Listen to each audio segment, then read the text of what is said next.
Answer में एक आप प्रश्न उठा दिए हैं कॉन्वेंट स्कूल को लेकर के। ये कमियां आखिर कहां से है? क्या सरकार से है, लोग से है, गार्जियन से या विद्यालय से? मुख्तार अंसारी से कहीं ना कहीं आपका नाम जोड़ा जा रहा था, इसलिए कि मुख्तार को गुंडा टैक्स नहीं देते थे। आप सभी को नमस्कार साथियों। इस वक्त आप सभी देख रहे हैं कि एमएस न्यूज में मैं शाश्वत मिश्रा लगातार, हालांकि आप सभी देख रहे हैं कि जो भी बड़ी हस्तियां हैं, जो भी मऊ जिले में प्रचलित हैं, मैं उनसे प्रश्न करता हूं और प्रश्न के दौरान आप सभी को ये बताने का काम करता हूं, ये बताने का प्रयास करता हूं कि उनका संघर्ष कैसा रहा। आप सभी जानते हैं कि इस वक्त मैं जिस व्यक्ति से मिलाने जा रहा हूं वो परिचय के मोहताज नहीं है, मऊ जिले में यदि देखा जाए। और कई लोगों के मन में ये लालसा चल रही हो कि अरे ये हारे ही प्रत्याशी हैं, लेकिन आपको मैं बता देना चाहता हूं कि अनुभव उसी व्यक्ति का लिया जाता है जो हारा हुआ हो। तो उसके पीछे कितना संघर्ष रहा है और आज भी मऊ की जनता इनको पुकारती है, जानती है और कहीं ना कहीं इनको जाना पड़ता है। हमेशा हालांकि मैं आया हूं तो सर को कहीं जाना था, लेकिन 10 मिनट का समय सर से हमने लिया हुआ है और इनके जीवन के बारे में हम बातचीत करेंगे और आज भी ये प्रेरणा स्रोत बने हुए हैं जनता के बीच। सर सबसे पहले आपका नमस्कार। जी प्रणाम। जी सबसे पहले सर आप अपना परिचय दें। अशोक कुमार सिंह जी। मैं मऊ सदर से विधानसभा का प्रत्याशी रहा भारतीय जनता पार्टी से 2022 का। जी। और आगे के प्रश्न की तरफ सर चलेंगे। जैसा कि आजकल आप सभी देख रहे हैं कि छोटे छोटे बच्चे जो हैं नेता बनने की कगार पे चल रहे हैं, आप उन छोटे छोटे बच्चों के बारे में क्या कहना चाहेंगे जो कि रील और रियल लाइफ का अंतर ही नहीं समझ रहे हैं? कुछ लोग वीडियोज में नेता बन रहे हैं, कुछ लोग असल जिंदगी में नेता हैं, तो जो वीडियोज में बन रहे हैं उनके लिए आप क्या कहना चाहेंगे सर? देखिए, पहले तो नेता बनना बुरी बात नहीं है जी। नेता बनने के लिए बड़ा संघर्ष करना पड़ता है। बहुत कम लोगों को होती है कि विरासत में मिलती है कि माँ बाप आपके बड़े पदों पर हैं और आपको मिल जाए। बाकी लोग संघर्ष से ही आते हैं। जी। तो बच्चे हैं, बच्चों के लिए तो यही कहना चाहेंगे कि पहले आप पढ़ाई लिखाई पर ध्यान दो। जी। कहीं अधिकारी बनो, माँ बाप की सेवा करो। और एक बात और बच्चों से करनी, पढ़ाई चाहे आप जिस कन्वेंट में करा लें, कहीं करा लें, लेकिन अगर संस्कार नहीं है बच्चों में तो सारी पढ़ाई बेकार है। आपने भी देखा होगा, कुंभ का मेला लगा था जी। सारे लोगों की जानकारी में। एक माता जी रो रही थी, उनके 4 बेटे थे। पूछा गया, जब पत्रकारों ने पूछा, कोई पत्रकार महोदय थे, ले गए उनको वहाँ जो खोया पाया केंद्र है वहाँ ले गए और वहाँ जब बात होने लगी तो उन बच्चों का नंबर दी। एक प्रोफेसर, एक इंजीनियर, एक डॉक्टर, एक और कोई बड़े पद, 4 बड़े पद पे हैं। 2 लोगों के फ़ोन बंद मिले, 2 लोगों ने कहा कि मेरा कोई मतलब नहीं है। तो ये आखिर हमारा देश कहाँ जा रहा है? हम बस दौ कुटुम्बकम की बात करते हैं, सर्वे भवन्ति सुखिनः की बात करता है हमारा देश। और हमारे देश में हमारे माँ बाप वृद्धाश्रम में रहें। हमारे यहाँ वृद्धाश्रम खोलने का प्रचलन ही क्यों शुरू हुआ है? अब बड़े दुख के साथ कहना पड़ रहा है और सत्य बात है कि किसी गरीब घर के, किसी मध्यम वर्गीय परिवार के आप नहीं सुने होंगे कि उनके माँ बाप कहीं वृद्धाश्रम में रहते हैं। रहते किनके हैं? जो अपनी पूरी जीवन भर की कमाई लगाकर और अपने बच्चों को कहीं विदेश पढ़ाए हैं, बड़ी नौकरियों में हैं। उन्हीं लोगों के माँ बाप जो है वृद्धाश्रम में रहते हैं या किसी छोटे फ्लैट में हैं, वहीं मर जाएंगे।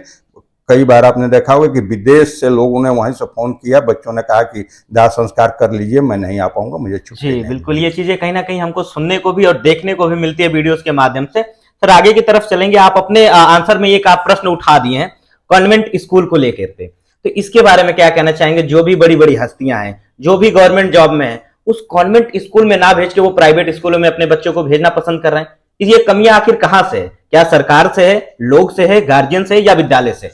देखिए, अब मानसिकता बैठ गई है। जी। तमाम लोगों के इंटरव्यू में आपने देखे होंगे, IAS IPS बने हैं जो प्राइमरी भी स्कूलों में पढ़े हुए हैं और सरकारी स्कूलों में पढ़ के अपनी मेहनत से हुए। यह नहीं है कि मेरा बेटा कॉन्वेंट में पढ़ेगा या बढ़िया स्कूल में जाएगा तो जरूरी नहीं है कि वो बढ़िया अधिकारी बन जाए, IAS बन जाए, IPS बन जाए, इंजीनियर, डॉक्टर बन जाए। उसके लिए मेहनत जरूरी है। मेहनत है, आप में लगन है, प्रतिभा आप अपनी निखारना चाहते हैं तो आप कहीं पढ़ के हो सकते हैं। और आज भारतीय जनता पार्टी की सरकार है, पूज्य योगी जी की, उत्तर प्रदेश की मैं बात करता हूँ, पूज्य योगी जी मुख्यमंत्री हैं। यहाँ से माफिया राज खत्म हो चुका है। प्राइमरी स्कूलों के देखे होंगे कि सारे प्राइमरी स्कूलों में कंप्यूटर की पहुँच गए हैं। विद्यालयों की दशा बदल गई। हम लोग जाते थे, बचपन में पढ़ते थे, पैरों में चप्पल नहीं रहते थे, कोई हाफ पैंट पहनता था, कोई जंगिया पहन के जाता था, शर्ट किसी तरह डाल के जाते थे। आज प्राइमरी स्कूल में बच्चों को खाने की भी व्यवस्था दी जा रही है, बच्चों को ड्रेस भी दिया जा रहा है। अलग से ड्रेस अगर न दिया गया तो गार्जियंस के खाते में पैसा दिया जा रहा है। तो सरकार लगातार शिक्षा के स्तर को ऊंचा करने पर लगी है और वह चाह रही है कि कॉन्वेंट स्कूल में आप जाएं। हम नहीं करेंगे कॉन्वेंट खराब है, कॉन्वेंट में नहीं जाना चाहिए, लेकिन प्राइमरी स्कूलों में भी जो सरकारी स्कूल हैं उसमें भी शिक्षा अच्छी मिल रही है। बस मानसिकता लोगों के दिमाग में बैठ गई है। कॉन्वेंट में होता क्या है, कहीं संस्कार की बात होती है, आप शिशु मंदिर में जाइए, विद्या मंदिर में जाइए, संस्कार के साथ साथ पढ़ाई होती है। क्या उसके पढ़े बच्चे डॉक्टर इंजीनियर नहीं बनते हैं? जरूर बनते हैं, लेकिन हम लोगों के दिमाग में यह बात बैठ गई कि हम इंग्लिश स्कूल भेजेंगे तो मेरा बेटा तेज हो जाएगा और ऊपर जाएगा। इसकी कोई बात नहीं। जी सर, ऐसा भी सुनने में आया कि काफी इस टाइम बीच में जब आप चुनावी दौर में चल रहे थे तो आपको टिकट को लेकर बहुत सारे विवाद किए जा रहे थे कि मिलना चाहिए नहीं मिलना चाहिए। मुख्तार अंसारी से कहीं ना कहीं आपका नाम जोड़ा जा रहा था, उसमें सच्चाई क्या है? मुख्तार ने 29 अगस्त 2009 को मेरे भाई अजय प्रकाश सिंह मन्ना सिंह, वहाँ जो फोटो लगा हुआ उनकी हत्या उन्होंने करवाई, और मात्र इसलिए करवाई, उसमें 3 लोगों को गोली लगी थी। ड्राइवर मेरा था शब्बीर उर्फ राजा, वह जो है बाद में पक्षद्रोही हो गया। एक राजेश राय थे, उनको भी गोली लगी थी, बाद में उनकी डेथ हो गई, केवल इसलिए कि मुख्तार को गुंडा टैक्स नहीं देते थे। मुख्तार अंसारी को 10% कोई काम ले, किसी विभाग मिले जनपद में, उसको गुंडा टैक्स चाहिए था। दूसरी बात, उसमें जो गवाह थे राम सिंह मौर्य, और उनके सुरक्षा में, शब्बीर के सुरक्षा में उसमें एक सिपाही दिया गया था सतीश कुमार। आरटीओ दफ्तर पर दिन दहाड़े गोली चलाकर उन दोनों की हत्या कर दी गई। तो ऐसा अगर मुख्तार से कोई मेरा नाम जोड़ता हो तो बचकानी हरकत है कि मैं तो मुख्तार से लड़ा ही हूँ, और संघर्ष का नतीजा रहा। 29 अगस्त 2009 से लड़ रहा हूँ। सरकार बनी आप हमारी 2017 में, और जब पूज्य योगी जी आए उसके पहले अपनी लड़ाई जारी थी। पूज्य योगी जी का तब भी हमको आशीर्वाद मिलता था, मंदिर से ही आशीर्वाद मिलता था, और पूज्य योगी जी का आशीर्वाद रहा। और आज देख रहे हैं, और मुझे कहने में भाई तो मेरा वापस आ नहीं सकता, लेकिन एक चीज़ की संतुष्टि है कि जितने लोग गोली चलाने में रहे दोनों घटनाओं में, पुलिस ने उन सारे लोगों का, पुलिस मुठभेड़ में वो लोग मारे गए, और जो मुख्तार थे वो भी आज इस दुनिया में नहीं, आपने देखा होगा। तो संघर्ष का ही नतीजा रहा, धैर्य के साथ संघर्ष किया जाए। और एक संदेश गया, कुछ पत्रकारों ने हमसे पूछा कि भाई आप बताइए, आप तो अपनी लड़ाई लड़े हैं। तो सत्य बात है कि मैंने अपनी लड़ाई लड़ी है। हम कहले इससे यह संदेश जाता है कि समान व्यक्ति भी बड़े से बड़े माफिया अपराधी के खिलाफ अगर मन बनाकर लड़ने को तैयार हो जाए तो माफिया का वर्चस्व खत्म हो जाएगा, वह खत्म हो जाएगा। जी, जैसा कि बहुत बहुत धन्यवाद। आप सभी देख रहे हैं कि लगातार प्रश्न पे प्रश्न किए जा रहे हैं, और हालांकि सर का उत्तर भी बहुत ही अच्छा मिल रहा है। जब सामने वाला व्यक्ति अच्छा उत्तर दे रहा हो तो कहीं ना कहीं प्रश्न बढ़ते जाते हैं। सर, मात्र 2-3 प्रश्न और होंगे कि आपका अपना जीवन का सफर आज तक, कभी ऐसे फिर जीवन में कभी ऐसा तो समय आया होगा जिस टाइम लगा होगा कि मेरे आगे है ना कोई पीछे, कभी ऐसा आपके जीवन में कभी स्थिति आई? मैं कक्षा 2 में पढ़ता था तो मेरे पिताजी का देहांत हो गया जी। परिवार के लोगों ने पाला पोसा जी और आगे बढ़ाया। परिवार का बहुत सहयोग रहा है। हम लोग भी अपनी पढ़ाई किए, समय के साथ धंधे पानी में भी आए, और हमारे जीवन की दिशा जब भाई साहब की हत्या हुई तब बदल गई। दिमाग में था कि भाई की हत्या हुई है, इसका बदला लेना चाहिए, लेकिन फिर शांत मन से सोचा गया कि सरकार है, कानून है, और कानून अपना काम करता है, सरकार अपना काम करेगी। हम धैर्य के साथ उस लड़ाई को कानूनी तरीके से लड़ें। उसी का परिणाम है 3 लोगों को उसमें आजीवन कारावास हुई, 9 लोग पुलिस मुठभेड़ में मार दिए गए, मुख्तार अंसारी जो है चले गए। तो जीवन में उतार चढ़ाव आता रहता है, इससे कभी आदमी को विचलित नहीं होना चाहिए। हिम्मत से काम ले, धैर्य से काम ले। ऊपर ईश्वर बैठा है, अगर सही के लिए आप लड़ रहे हैं, सही के लिए चल रहे हैं, तो निश्चित आपको सफलता मिलती है। आगे का क्या प्लान है? आगे फिर अगर टिकट मिला तो आप फिर से पुनः? मैं भारतीय जनता पार्टी में 2016 में पहली बार किसी राजनीतिक पार्टी में हमने ज्वाइनिंग की, और मैंने मन से कह दिया था कि यह मेरे जीवन की पहली और आखिरी राजनीतिक पार्टी है।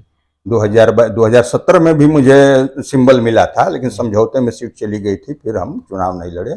2022 में लड़े, और आपको बताने में हमको खुशी होती है कि हमारे क्षेत्र की जनता ने आज़ादी के बाद आज तक पूरे जनपद में जितना वोट भारतीय जनता पार्टी को मऊ सदर में हमको मिला था, आज तक किसी को नहीं मिला है। इतना वोट कभी भारतीय जनता पार्टी पाई ही नहीं थी जी। एक सर सच्चाई और भी पूछना चाहेंगे कि हालांकि ये ह्यूमर कहीं ना कहीं समाज में फैला है कि जिसके पास पैसा रहता है उसको ही टिकट दिया जाता है, इसमें सच्चाई क्या है? नहीं नहीं, एकदम गलत बात है। भारतीय जनता पार्टी में कहीं जमीन से उठा के आसमान में पहुंचाने का काम करता है। मेरा कोई राजनीतिक बैकग्राउंड नहीं था, मेरे परिवार में कोई विधायक सांसद नहीं था और मुझे पार्टी ने चुनाव लड़ाया।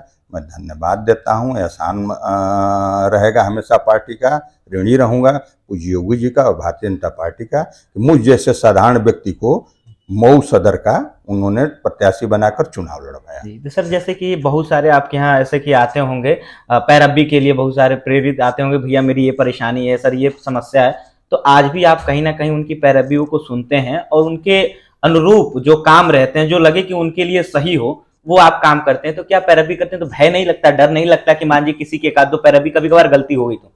नहीं, देखिए जो लोग आते हैं जी, चाहे थाने के पैरवी हो या उसके ऊपर की हो, तहसील की हो, डीएम साहब के यहाँ, कप्तान साहब की हो, तो हम बात समझकर फिर फोन किया जाता है कि फला व्यक्ति जा रहे हैं सर, इनका देख लीजिएगा, जो जायज हो करिएगा। कहीं नहीं कहा जाता है किसी से नहीं कर ही दीजिए, जो जायज हो, जो उचित हो, यह पीड़ित लग रहे हैं, इनकी मदद हो जानी चाहिए। सर, आप अपने जीवन में कौन सी कला को सबसे ज्यादा पसंद करते हैं? गाना, सिंगिंग, जैसे बहुत सारे लोगों को ये लगता है कि गाना सुनना पसंद होता है, डांस करना पसंद होता है, तो आपको इन कलाओं में से कौन सी कला सबसे ज्यादा देखिए, बचपन में हम लोग वॉलीबॉल खेलते थे, नी रेलवे में जाते थे खेलने, तो अपने को तो वही वॉलीबॉल ही पसंद रहा है। बाकी पिक्चर वगैरह बहुत कम देखे हैं, जाते नहीं हैं जी, और समय नहीं मिलता है। सुबह से हम लोग निकल जाते हैं क्षेत्र में, किसी कहीं शादी ब्याह है, कहीं मरना जीना है, किसी का दरवाजा करना है। तो 2016 से और आज तक हमको नहीं लगा कि मैं मऊ में रहा हूं और किसी दिन न निकला हूं, घर रहा हूं। हो सकता है संभवतः किसी दिन रहा हूं, लेकिन निश्चित क्षेत्र में निकलना रहता है। तो लगातार क्षेत्र से आते हैं हम लोग, थके मादे रात को आए, खाना खाए, फिर सो गए। नेता की छवि समाज के बीच कैसी होनी चाहिए? देखिए, आप अगर लगातार लोगों के लिए चल रहे हैं तो लोगों के मन में भी अच्छे भाव रहते हैं। नेता को लेकर लोगों को के मन में भ्रांतियां हैं और तमाम तरह के, अरे नेता है, सफेद पोश है, इस तरह की बातें आती हैं। लेकिन आपसे बता दें कि अभी किसी को थाने से फोन आ जाए कि दरोगा जी ने बुलाया है सिपाही, तो उसके उस समय न किसी को कोई देवी देवता याद आता है, न कोई व्यक्ति याद है। वो कहता है कि किस नेता के पास फोन करें या किस नेता के पास जाएं, उससे हमको मुक्ति मिल जाए। थाने से बुलाया गया किस लिए, नहीं पता करना है हमको, यह पता करना है कि किस व्यक्ति के कहने से वहाँ मुझे सम्मान के साथ मेरी बात हो सकती है, मैं जा सकता हूँ, तो मुझे कोई परेशानी नहीं होगी। तो नेता को ढूंढा जाता है। नेता दिन रात चलता है, चाहे किसी दल का नेता हो, उसके पास लोग जाते हैं, फोन करता है, अपना तेल पर पानी लगा कर जाता आता है। तो नेता समाज के लिए चलता है, तो उसके प्रति लोगों के मन में भाव अच्छा होना चाहिए, और अब पहले की स्थितियां नहीं रहेंगी, लोगों के मन में अच्छे भाव आ रहे हैं। जी, और आखिरी दो प्रश्न बस केवल। सर, एक प्रश्न ये है कि जब हम नेता बन जाते हैं, जब उस पद पे बैठ जाते हैं, जब हमें वो गद्दी मिल जाती है, तो हम अपने नंबर उठाते नहीं है। आपने देखा होगा जैसे गवर्नमेंट में सूजी नंबर बनाया गया है, ठीक उसी प्रकार से यदि नेताओं का हम नंबर ढूंढना चाहें गूगल के माध्यम से या सोशल मीडिया के माध्यम से, तो उनका नंबर लगता नहीं है। तो इस विषय में क्या कहना चाहेंगे कि जब तक पद पे नहीं बैठे हैं तब तक कांटेक्ट कर दिया सकता है, लेकिन जब पद पे बैठ जाते हैं तो कांटेक्ट नहीं किया पाता है? सर, ये सब सारी चीजें क्या है? मतलब कई बार हम लोगों ने भी ट्राई किया है, लेकिन वो नंबर कहीं ना कहीं अनरीचेबल बताते हैं, नहीं लगते हैं, स्विच ऑफ बताते हैं। तो उसके विषय में क्या कहना चाहेंगे? देखिए, जब आदमी पद पे चला जाता है तो उसकी जिम्मेदारियां बढ़ जाती है। अब जैसे सत्र चल रहा है, हम दिन में किसी विधायक से बात करना चाहें, अपने क्षेत्र का या बाहर का पक्ष, तो कैसे बात हो पाएगी? उस समय फोन बंद रहेगा, कहीं कोई मीटिंग चल रही, लेकिन ऐसा नहीं है। लोग, हम लोगों से तो जिन लोगों से संपर्क हैं, जिनको भी फोन किया जाता है, अगर नहीं उठा तो फिर पलट के फोन आता है। ऐसा नहीं है कि नेताओं का फोन नहीं उठता है। क्षमा चाहेंगे, बीच में एक बार पॉइंट आउट हो गया। जैसे हमने एक चीज और देखा है कि बहुत लोग दिल्ली हैं इस वक्त, आप जान रहे हैं कि सांसद चल रहा है, वो सब सारी चीजें, सदन चल रहा है, तो लेकिन दिल्ली लोग जब जा रहे हैं तो 10 दिन 12 दिन आम जनता यदि मिलना चाह रही है तो उधर से ये डिक्लेयर आता है कि हम 5 तारीख को आएंगे, 10 तारीख को आएंगे, 20 तारीख को आएंगे। तो जब हमें उसी चीज के लिए चयन किया गया है, जनता के बीच रहने के लिए चयन किया गया, तो यदि हम नहीं हो तो हमारे जगह पे कोई तो कार्यकर्ता रख के जाना चाहिए, तो वो भी लोग नहीं रख रहे हैं। तो इसके विषय में ऐसा नहीं है। जितने सांसद विधायक हैं, सारे लोगों के प्रतिनिधि हैं, वो क्षेत्र में रहते हैं, और सांसद विधायक की मजबूरी रहती है कि सदन चलेगा तो जाना पड़ेगा, जनता के हित की बातें वहां जाकर उठानी पड़ेगी, वहां अधिकारियों से मिलना पड़ेगा, सदन में या प्रदेश में हो या दिल्ली में हो, वहां जाना पड़ेगा।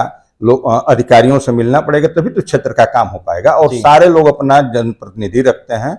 अब तो अलग अलग रखते हैं कि इस ब्लॉक का जनप्रतिनिधि है, जिले का तो था ही, ब्लॉक के भी लोग जनप्रतिनिधि रहते हैं कि ब्लॉक के लोगों को परेशानी न हो, उनसे मिलकर अपनी बात कह लें। और वह लोग अगर नेता नहीं है तो फोन करके संबंधित अधिकारियों से बात करते हैं, ऐसा नहीं है। जी, आखिरी प्रश्न की तरफ चलेंगे। मैंने पहले बताया 2 प्रश्न, ये आखिरी प्रश्न है।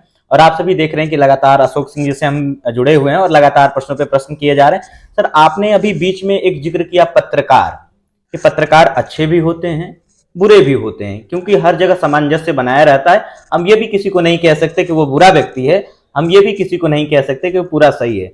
जहां अच्छाई होगी कहीं ना कहीं बुराई होती है, और जहां बुराई होती है कहीं ना कहीं अच्छाई होती है। तो इसी के साथ साथ चलते हैं सर। अभी प्रकरण बहुत पहले आ रहा था बीच में, क्योंकि आप तो नेता आदमी हैं, तो नेता आदमी से ही सारे समाज की चीजें बातचीत करेंगे, समझ में आता है कि आखिर सच्चाई क्या है। सर, कुछ पत्रकार बंधु ऐसे हैं कि बहुत ज्यादा यूट्यूब चलाते हैं, अपने आप को पत्रकार कहते हैं, कुछ लोग सोशल मीडिया से पत्रकार हैं, कुछ लोग चैनल से पत्रकार हैं। तो कौन से पत्रकार आपके मायने में सही है? पत्रकार क्या है, कौन सा पत्रकार है? ये तो पत्रकार को समाज का चौथा स्तंभ माना जाता है, और बड़ी उम्मीद रहती है कि अगर हमको कोई परेशानी, दिक्कत या हम मुसीबत है या कोई इस तरह की बात है, तो पत्रकार को ईमानदारी के साथ उसको उठाना चाहिए। लोगों के बीच जाते हैं तो बड़ी उम्मीद रहती है पत्रकारों से।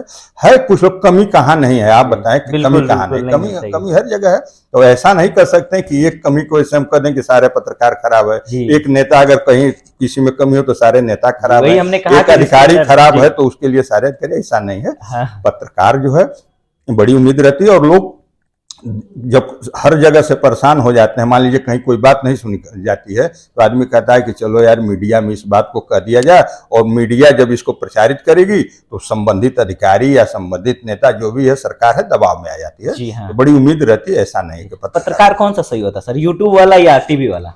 देखिए, आसानी से कौन मिलता है? मिलेगा तो यूट्यूबर ही आपको मिलेगा। टीवी वाले तो लोग आसानी से मिलते नहीं है। तो जो समाज में आसानी से मिल जाता है, हमसे जिसका संपर्क बहुत मेहनत न करे, आसानी से मिल जाए, तो हमको तो लगेगा कि ये बेहतर है भाई, मिल जाते हैं, जब ढूंढिए तो मिल जाते हैं। जी, बहुत बहुत धन्यवाद। जैसा कि आप सभी देख रहे थे कि लगातार प्रश्न पे बात हो रही थी। सर, आजकल प्रेम प्रसंग आप बहुत सारे देख रहे होंगे, प्रेम प्रसंगों पे बहुत विवाद है। लड़का लड़की को लेके भाग जा रहा है, लड़की लड़के को लेके भाग जा रही है। तो इस तरीके की छवि कहीं ना कहीं हमारे बाजारों के बीच, हमारे मार्केट के बीच, हमारे समाज के बीच, हमारे लोगों के बीच ये चीजें चल रही हैं। तो कैसा आपके जीवन में कभी ऐसा स्थिति आई है कि आपने भी किसी से लगाव हुआ हो, चाहे कभी भी, क्योंकि स्कूल लाइफ होता है, जीवन है, कहीं ना कहीं परिंतर किसी से लगाव हो जाता है, ऐसा कभी आपके हुआ किसी से? कभी? ये शुरू से संघर्षमय जीवन रहा, उस तरफ ध्यान ही नहीं गया जी। अरेंज मैरिज हुई, माँ बाप ने, जहाँ परिवार के लोगों ने तय कर दिया वहाँ शादी दी। प्रेम प्रसंग का कोई प्रश्न ही नहीं उठा। और यह जो है, आप बता रहे हैं कि लड़कियां भग जा रही हैं, लड़के लेकर चल जा रहे हैं, या लड़के कहीं भग जा रहे हैं, तो ये सब संस्कार की देन है। वही हमने बताया कि जब तक संस्कार परिवार में न दे, आज है क्या, अभी छोटा बच्चा है, वो अगर रो रहा है तो माँ बाप उठाए उसको मोबाइल पकड़ा दिए, लो इसी में खेलो, गेम देखो, खेलो, कुछ और देखो। तो यह संस्कार, पहले माँ बाप समय देते थे, बड़ा परिवार होता था, संयुक्त परिवार होता था, चाचा चाची काका दादा सब लोग होते थे, तो बच्चों पर ध्यान देते। आज कोई माँ बाप ध्यान देने वाले नहीं है। माँ नौकरी वाली है, पिता नौकरी वाला है, पता लगा कि बच्चे को आया के भरोसे छोड़ दिए, वो मोबाइल देख रहा है, तो बनेगा क्या? जब तक हम थोड़ा समय नहीं देंगे, संस्कार नहीं देंगे। पहले हम लोग बचपन में थे तो कहानियाँ दादी सुनाती थी, माता जी सुनाती थी, उसमें राम जी की, कृष्ण जी की, हनुमान जी की, सीता जी की तमाम कहानियां। अब कोई पूछे, कोई दिन में लोग कहेंगे कि राम कौन है, सीता कौन है, बच्चों को पता ही नहीं है। तो हम अच्छे, यही आप देखें, अभी किसी माइनॉरिटी का लड़का है, मुस्लिम समाज का लड़का है या ईसाई है, उनके दिन फिक्स हैं। एक दिन कि इस दिन हम जो है हमारे जाएंगे, इतना छोटा बच्चा भी तो उंगली पकड़ के उनको मस्जिद ले जाएंगे, वो चर्च ले जाएंगे। हम लोग क्या करते हैं, बहुत हुआ तो मंगलवार को कोई घर में व्रत रख लिया, नवरात्र आता है, पहला दिन अंतिम दिन रख लिए, फॉर्मेलिटी पूरी। तो इसके लिए धर्म के प्रति सचेत होना है। वो अच्छी बात है कि वो अपने धर्म के प्रति सचेत हैं, अपने धर्म को मानते हैं, धर्म के प्रति कट्टर हैं, होना ही चाहिए। धर्म रहेगा तभी जो संस्कार रहेंगे और हमारा देश रहेगा। आपने देखा होगा कई देशों में कि न धर्म बचा न लोग बचे और देश बिहार से चला गया। तो उसके लिए जो योगी जी ने कहा कि एक रहेंगे तो नेक रहेंगे, अब बटेंगे तो कटेंगे, तो इस पे हम भी इसको सारे लोगों को अमल करना चाहिए कि एकता में ही बल है, संघे शक्ति कलयुग है। कलयुग में संगठन का ही शक्ति जो है वही मूल है। जाते जाते आप ये बताइए, योगी जी को मानते हैं या मोदी जी को? सबसे अत्यधिक किसको मानते हैं? भाई देखिए जी, योगी जी हमारे प्रदेश के नेता हैं जी, पूज्य हैं, जी, महंत भी हैं, योगी जी हैं, और मोदी जी पूरे देश के नेता हैं। मोदी जी अपनी जगह हैं। मोदी जी ने राष्ट्र का सम्मान बढ़ाया है। आपका सर प्रेरणा स्रोत दोनों में से कौन है? देखिए मेरी पहली मुलाकात तो पूज्य योगी जी से है, तो हमारे प्रेरणा स्रोत तो अगर ईमानदारी से कहें, लेकिन पूज्य योगी जी। और अगर इनकी बात किया जाए मोदी जी के तो सर्वमान नेता हैं, विश्व के सर्वमान नेता हैं, विश्व में रैंकिंग में एक हैं। मोदी जी तो सबके नेता हैं, पूज्य योगी जी के भी नेता तो मोदी जी ही हैं। धन्यवाद। जैसा कि आप सभी देख रहे थे, लगातार हमारे चैनल से जुड़े हुए थे अशोक सिंह जी, जो कि मऊ की शान, मऊ की जान, और मऊ की जनता आज भी इन्हें पुकारती है। बच्चे बच्चे के जुबान पे देखा जाता है अशोक सिंह का नाम। यदि आप आधी रात को इनको याद करते हैं, पुकारते हैं, तो ये दौड़े दौड़े आपके यहाँ जाते हैं। इस तरीके से नेता के रूप में नहीं, मालिक के रूप में नहीं, अपितु आप एक तरीके से कहा जाए कि कर्मचारी के रूप में दौड़ के जाते हैं कि आपका शान, आपका मान बचा रहे, और आपके जो भी काम फंसे हैं उनको तत्काल स्थिति से निकालने का प्रयास इनका रहता है, और हमेशा ये प्रयासरत रहेंगे। तब तक के लिए सर आप सभी से विदा लेना चाहेंगे। बहुत बहुत धन्यवाद, बहुत अच्छा लगा, नमस्कार।